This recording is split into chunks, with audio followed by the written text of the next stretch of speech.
If you want to create a simple template to track your staff leave, I have something for you. So we've built a web page where you can customize and download the perfect template. So let me first show you the final result. So there's two versions of the template. The first one is this one, where you can track your leave in days.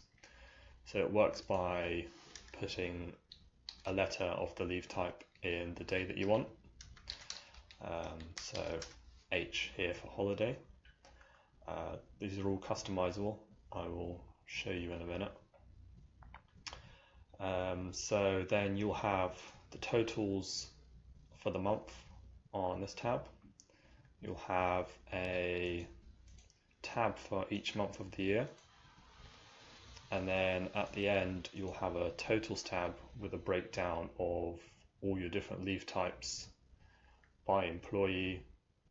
And you can also add some things like their allowance to track in here as well. There's also a second version of the template which works based off hours. So in this one, there's no leave types. You just put in the number of hours of absence, hours of leave into the days, like so.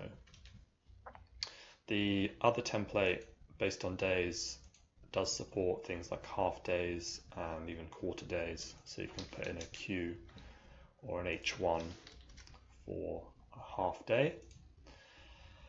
So in terms of customization, so on a web page you can change pretty much everything.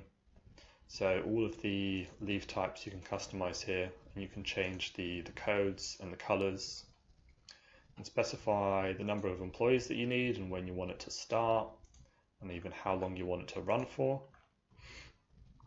Then when you do download it, you can put your employees' names on the very first tab, and then that will filter down through to the other tabs. So if I just put Jake in there, then that will filter through for all of the tabs.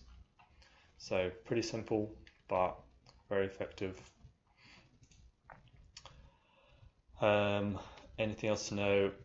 The working days here just dictate what's grayed out, so it makes it look nicer for the weekends. And yeah, so download link is in the description if you want. It's completely free to download. Give it a try and let me know if you like it.